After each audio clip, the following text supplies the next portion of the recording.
CEM-vivant.com pour mieux vivre avec les ondes électromagnétiques de notre quotidien. Présente Sud Radio, la santé demain, Gilles Goncalves. Bonjour et bienvenue sur Sud Radio dans l'émission La Santé Demain, une émission qui donne la parole aux acteurs de la santé, de la médecine en général et de la santé au naturel en particulier. Aujourd'hui, nous allons parler d'inceste, cette tragédie qui ne fait pas de bruit. Selon le CIVIS, la commission indépendante sur l'inceste et les violences sexuelles faites aux enfants, 160 000 enfants sont victimes d'inceste ou de violences sexuelles.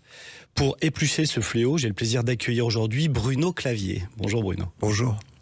Bruno, vous êtes psychanalyste, psychologue clinicien, enseignant, conférencier et auteur de nombreux ouvrages qui sont « Ces enfants qui veulent guérir leurs parents », L'inceste ne fait pas de bruit, que nous en avons évoqué aujourd'hui, et qui est présenté là devant vous aux éditions Payot. Ils ne savent pas, 3 petits points, pourquoi la psy a négligé les violences sexuelles. Un autre livre qui parle de transgénérationnel, Les fantômes de l'analyste, les fantômes familiaux, psychanalyse transgénérationnelle. Bruno, l'inceste fait des dégâts considérables. 160 000 enfants, c'est énorme. C'est colossal. Oui, c'est énorme, mais on a du mal à comprendre. Voilà, il faut comprendre... tout le monde s'entend à peu près sur une fourchette basse de une personne sur 10. Oui. Alors ça, c'est les chiffres. Hein. C'est-à-dire que c'est une personne sur 10 qui a subi l'inceste. Déclaré. Voilà. Ce qui veut dire qu'on peut aller... On peut se dire qu'il y en a beaucoup plus, ce qui est quand même énorme au niveau de santé publique, parce qu'une personne sur 10, ça fait 6,7 millions de Français. Ouais, c'est ça. C'est beaucoup. C'est qui ont subi l'inceste, sachant que ce n'est pas une maladie temporaire, c'est une maladie à vie. Les résultats de l'inceste vont... les conséquences de l'inceste vont faire une maladie qui est une maladie d'une vie entière. Absolument. Donc l'inceste dans la petite enfance est souvent complètement... mise sous couvercle, il y a une sorte d'oubli. Est-ce qu'on peut parler de ça ? Alors justement, c'est le problème de santé publique, c'est que moi je connais énormément de personnes amnésiques et que plus la personne est incestée tôt, c'est-à-dire en particulier avant 6 ans, avant 5-6 ans, elle a de grandes chances d'être amnésique. Ce qui va rajouter une complication, c'est que la personne va mal et elle ne sait pas pourquoi elle va mal, ce qui est terrible.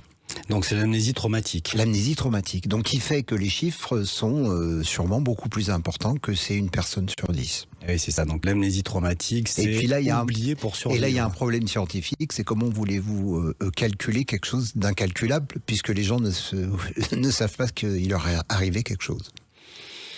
C'est vraiment un problème. Ouais, donc le retour de la mémoire chez les patients peut être réactivé, soit dans son propre processus de vie. J'imagine qu'il y a des événements dans nos vies qui nous rappellent, qui nous ramènent sur des flashs antérieurs, qui nous mettent la puce à l'oreille, ou parfois les mal-être que vous pouvez voir en cabinet, en fait, ont une cause traumatique de l'inceste.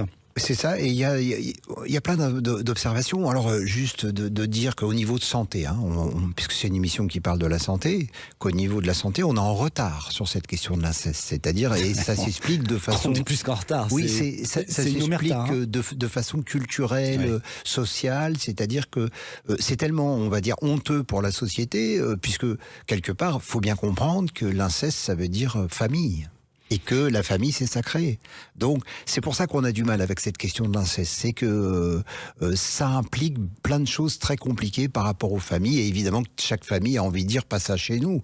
Mais alors, c'est chez qui si c'est pas ça chez nous? C'est bien quelque part, puisqu'il y en a autant d'inceste. Et ça fait que on est très très en retard sur la prise en charge des dégâts commis par l'inceste. On est très en retard sur la compréhension du phénomène. Voilà, et moi je m'attelle à essayer qu'on avance un peu plus là-dessus. Je reviens sur la famille parce que ça me met la puce à l'oreille. Donc ça se passe dans la famille. Comment ça se fait qu'en fait il y a cette espèce de couvercle qui fait que personne n'en parle, puisque souvent c'est quand même le papa violeur, le tonton violeur, c'est plutôt un homme. C'est plutôt un homme, ouais. La place des femmes là-dedans. C'est-à-dire la place des femmes. En fait, pourquoi elle ne soulève pas le problème? Pourquoi elle n'en parle pas? Elle voit bien que le petit a des problèmes qui stigmatisent. Parce que l'inceste est toujours systémique. Il n'y a pas d'inceste isolé. Ça n'existe pas dans une famille. Je le soutiens et je peux même le prouver. C'est-à-dire que si vous avez un inceste à une génération, il y en a un autre quelque part à une autre génération. Et puis souvent, quand vous en avez un, vous en avez 10, ou 20. C'est comme ça. Bon, ça c'est la première chose. Et je répète, la difficulté, le couvert qui a été mis dessus, c'est que ça met en cause quelque chose qui est sacré pour chacun de nous. Notre famille est sacrée et pour chacun de nous, nous pourrions même mourir pour notre famille. Donc vous voulez dire que tout le monde couvre tout le monde? Eh ben oui, c'est ça qu'il faut comprendre. Et au niveau, on va arriver au niveau de la société et que la société elle-même ne veut pas, mais je pense à cause de la famille, puisque chaque personne qui va prendre une décision, elle a elle-même une propre famille où peut-être quelqu'un a été impliqué. Donc tout ça est compliqué. Alors heureusement depuis MeToo, ça évolue. C'est vraiment, il faut comprendre qu'il y a eu un basculement avec ce qu'on appelle la vague MeToo. C'est que la parole a commencé à venir et on le voit dans les sondages. À partir de MeToo, dans les sondages, il y a beaucoup plus de gens incestés. Ça ne veut pas dire qu'il y en a plus aujourd'hui. Ça veut dire que maintenant on le dit. Oui, ils ont toujours été là, sauf qu'on le voit plus. Voilà, et ça, c'est quelque chose, par contre, de positif. Bien sûr. Est-ce qu'il n'y a pas une confusion entre l'amour familial, je reviens sur cette espèce d'omerta qu'il y a au sein des familles, pour ne pas mettre en évidence ni dénoncer l'inceste, est-ce qu'il n'y a pas une confusion entre l'amour familial et l'emprise, voire les enjeux que chaque protagoniste de la famille connaît? Par exemple, mettre en évidence un inceste, ça voudrait dire aussi se séparer du conjoint, ça voudrait dire peut-être être en précarité financière, etc. Exactement, mais je vais même encore plus loin, je vais aller même au fondement, à mon avis. C'est que le fondement, c'est l'amour. C'est-à-dire, il faut bien comprendre, vous êtes agressé par quelqu'un que vous ne connaissez pas. Vous êtes agressé sexuellement, il n'y a pas d'enjeu. C'est-à-dire, cette personne est une mauvaise personne. Ouais. Mais moi, depuis le temps que je travaille sur la question de l'inceste, le problème, c'est que si papa, par exemple, je suis une fille et papa m'a agressé, mais en même temps, mon papa, c'est mon soleil, c'est mon amour. Ouais. C'est ça qui va faire autant de dégâts physiques, et je dis bien dans diverses, non seulement des dégâts psychiques, mais des dégâts physiques, des dégâts comportementaux, puisque comment un enfant, et je reparle bien d'un enfant, pour un enfant, il est inimaginable que celui qui doit le protéger puisse lui faire du mal. Ça n'a pas de sens pour lui. Donc, c'est comme ça qu'on va observer que la folie va arriver aussi. Puisque pour un enfant, il ne peut pas comprendre comment son parent, qui est l'amour total, qui doit le protéger, lui fait du mal. C'est incompréhensible. C'est ça qui est particulier avec la question de l'inceste. D'où les hystéries décrites par Freud. Par Freud, alors là c'est un grand dossier puisque je vais essayer de le lire rapidement, mais c'est important parce que tout le traitement de l'inceste aujourd'hui est en lien avec la question de Freud. C'est que Freud, dans ses premières années. Dans ses premières années, il a 3 années où il découvre que... Mais non seulement il découvre que l'hystérie vient des agressions sexuelles et de l'inceste, mais il découvre qu'il y a une multitude de maladies. Ça, c'est quand j'ai retrouvé ça, j'ai été stupéfait, puisque moi, je l'ai trouvé tout seul pendant 10 ans. Je me suis aperçu avec d'autres collègues, on s'est aperçu que vous avez la sclérose en plaques, vous avez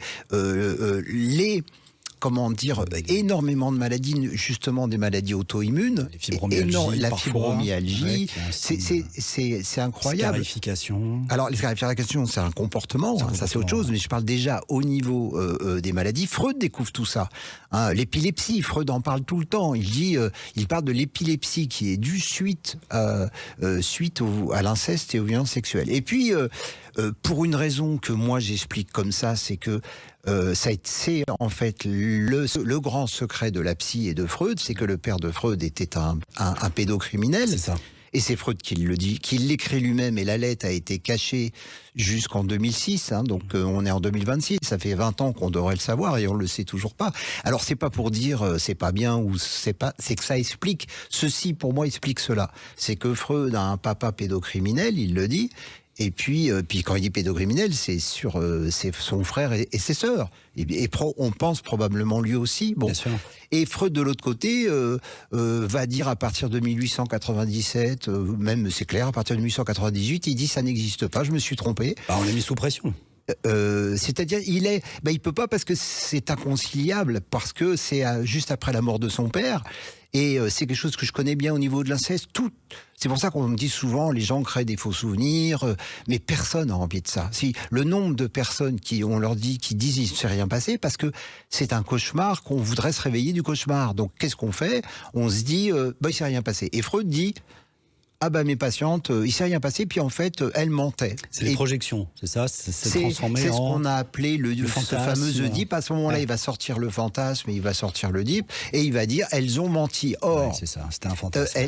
Il l'a carrément dit, et on a dit, c'est une autre chose de santé publique, c'est que les enfants mentent, et à ce moment-là, en France, c'est l'époque de Charcot, il y a un grand mouvement qui va se faire chez les psychiatres, de dire que les enfants sont des menteurs. Donc ça veut dire que tous les enfants abusés ont été accusés de mensonges. Et puis il a fallu qu'on arrive jusqu'à MeToo, vous imaginez, MeToo c'est quoi? C'est il y a quelques années, pour qu'on se dise finalement ils mentent pas tant que ça et que ça existe ce truc-là.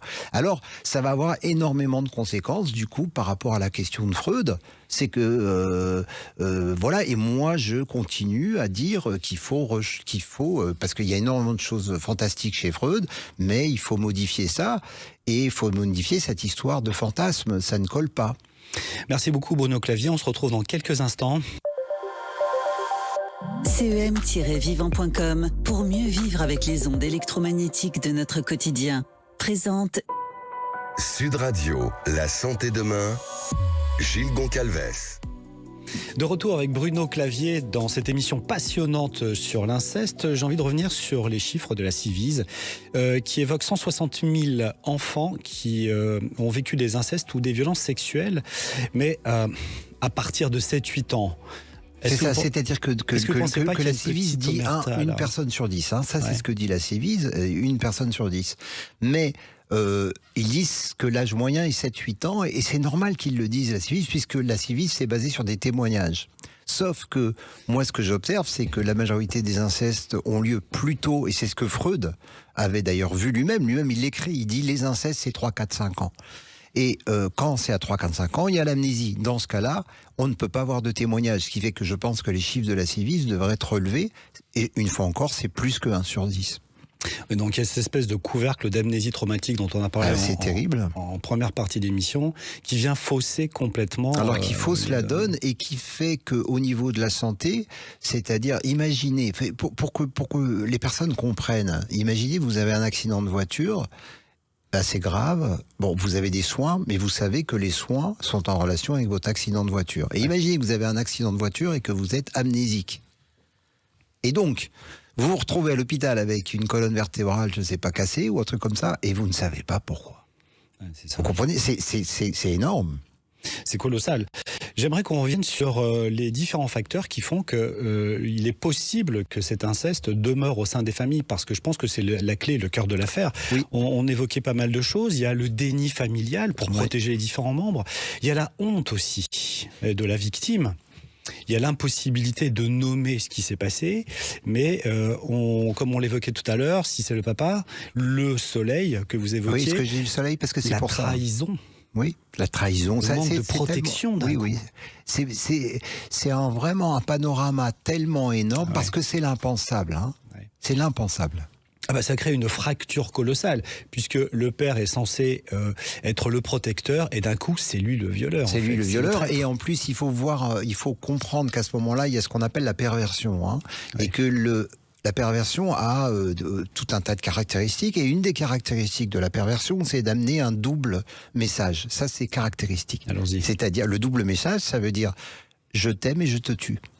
C'est-à-dire où, par exemple, c'est pour ça qu'il faut comprendre, je n'utilise pas le mot viol, j'utilise le mot abus. Pourquoi ? Parce qu'une caresse est un viol. Donc et que le viol, dans le côté juridique du viol, ça veut dire qu'il faut qu'il y ait eu pénétration. Oui, c'est ça. Mais quand il y a des attouchements, moi il y a des gens qui m'ont dit, je n'ai eu que des attouchements, mais ce n'est pas que des attouchements, c'est un viol, un attouchement. Donc, à ce moment-là, c'est vraiment important qu'on comprenne. Il y a quelque chose que je veux dire par rapport, par exemple, aux maladies inflammatoires. Pourquoi il y a beaucoup de maladies inflammatoires ? Parce que ce qui caractérise l'inceste, c'est le feu.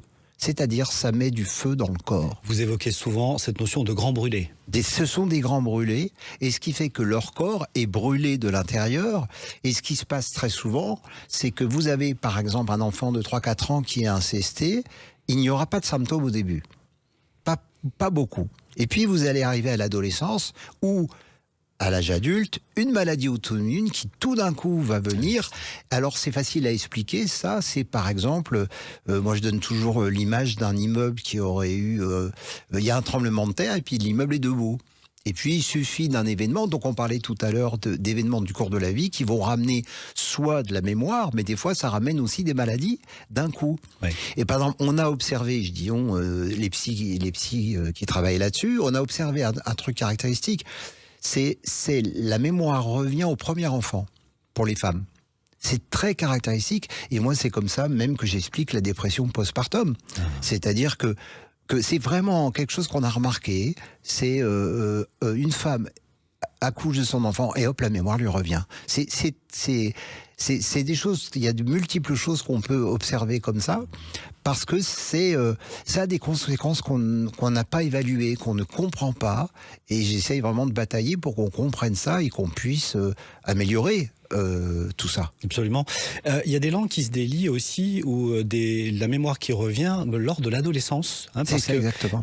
Est-ce que la personne ne se branche pas sur justement ses hormones, sa libido, est-ce que ça fait pas ressortir ? Pour moi, c'est hormonal. C'est-à-dire, je prends un exemple. Pourquoi ? Et c'est là, pareil, j'interpelle tous ceux qui travaillent là-dessus.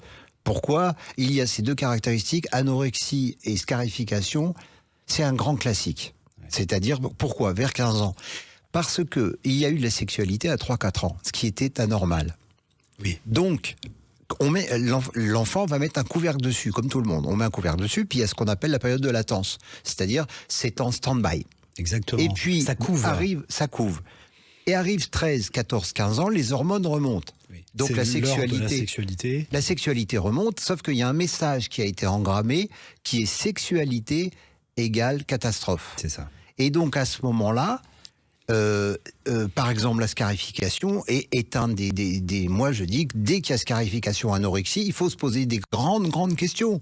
Je dis pas que ça sera à tous les coups, mais il faut se poser des grandes questions et savoir que ça peut être frappé d'amnésie. Donc évidemment, je vous donne un exemple très court. Je vais essayer d'être rapide. C'est une femme qui m'appelle. Pour sa fille, elle me dit, voilà, ma fille, elle parcours classique, 3 hospitalisations pour anorexie et scarification. Et puis elle me dit, voilà, est-ce que vous pouvez faire quelque chose ? Et moi je lui dis, écoutez, moi la façon dont je travaille, je vais aller droit au but. Votre fille, je suis désolé de vous dire ça, madame, mais votre fille a été abusée. Mais elle me dit non. Puis après, elle me rappelle une semaine après, elle me dit non, ma fille n'a rien eu. Je lui dis, écoutez, désolé. Sauf que 6 mois après, elle me rappelle. Et 6 mois après, sa fille va lui dire qu'elle a été abusée. C'est-à-dire, elle lui a pas dit pendant 6 mois. Ça marche comme ça. Bien sûr, oui. Ces choses-là, c'est très complexe. Et l'anorexie, la scarification, est-ce qu'on peut voir là derrière une tentative d'essayer de tuer le prédateur ? Exactement. Je ne mange pas, je vais tuer le prédateur. C'est-à-dire que c'est un phénomène sur lequel je travaille beaucoup. C'est que l'enfant a intégré son agresseur dans son corps. C'est ça. Et notamment parce qu'il est petit, et puis parce que les enfants s'identifient. C'est-à-dire que chez un enfant, l'autre c'est moi c'est l'autre. Ce qui veut dire que quand papa m'agresse, c'est papa qui rentre dans mon corps, et une fois qu'il est rentré dans mon corps, je veux le faire sortir.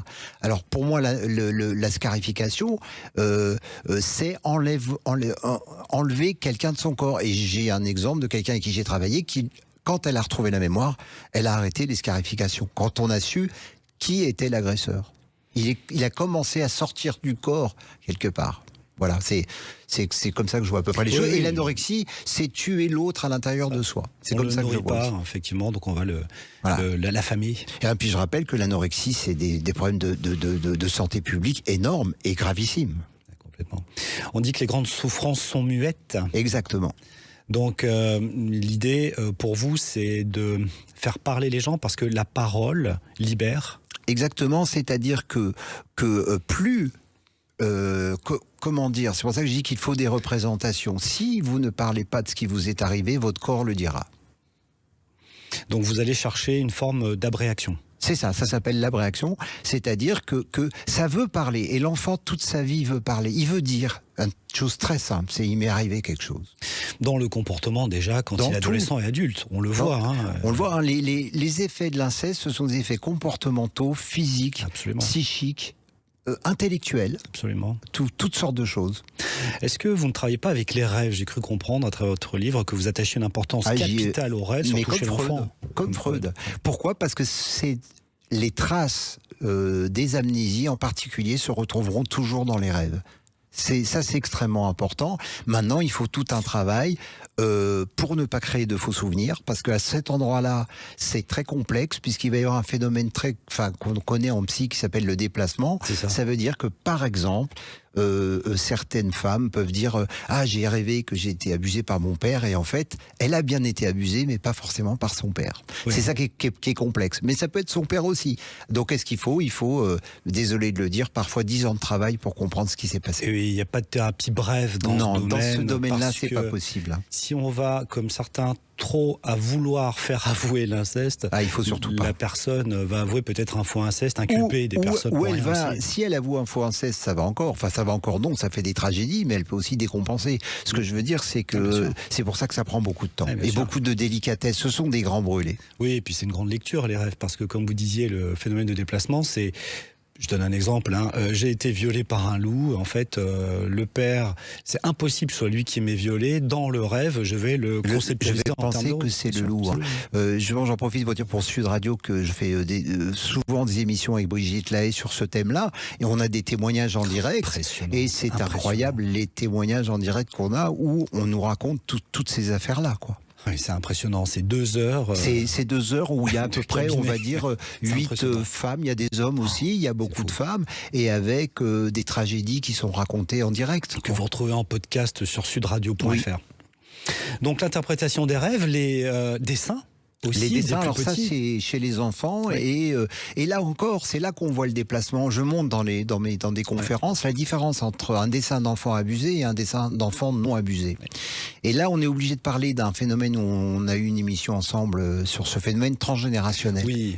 C'est-à-dire qu'il peut y avoir des enfants qui vont faire des dessins d'inceste et qui n'ont pas été incestés, mais par contre, à tous les coups, c'est l'un des 2 parents qui l'a été. C'est ça qu'il faut comprendre aussi. Donc il peut y avoir un transfert transgénérationnel sur les mal-être qu'on peut vivre de nos aïeux qui ont été voilà, j'ai des exemples comme ça d'enfants qui va dessiner carrément un pénis d'une façon très très claire sur un dessin. Par exemple, un enfant de 5 ans, vous vous dites oh là, comment a-t-il pu dessiner ça? Et on va s'apercevoir que l'enfant, c'est impossible qu'il lui arrive quelque chose. Par contre, sa mère, elle, a été incestée. C'est ça qu'on voit. Et j'ai reçu des enfants abusés et incestés qui ne me faisaient pas des dessins comme ça. Mais dans le dessin, il n'y avait pas de sexualité évidente. Or, en fait, il y avait quand même dans le dessin, j'ai été incesté ou ça, mais c'était pas du tout fait sous forme de sexe ou de choses comme ça. Il y avait une autre lecture à trouver, quoi. C'est complexe, c'est un phénomène complexe. C'est complexe et j'attire l'attention sur des personnes qui pratiqueraient peut-être le transgénérationnel un petit peu vite. Je précise que c'est une question de compétences, comme beaucoup de choses. Il faut prendre le temps, il faut aussi prendre le temps de se former. On peut pas faire une pseudo-constellation familiale comme ça en 1 heure et faire avouer quelqu'un, c'est très compliqué. On est dans un domaine extrêmement compliqué, aux enjeux les plus terribles. Oui, c'est ça. Merci beaucoup Bruno Clavier, merci pour ces passionnantes explications. J'espère que nous aurons l'occasion de rééditer une émission sur ces thèmes-là. Quant à nous, chers auditeurs, nous nous retrouvons dimanche prochain à 15h30. Sud Radio, la santé demain, Gilles Goncalves. Vous a été présenté par CEM-vivant.com pour mieux vivre avec les ondes électromagnétiques de notre quotidien.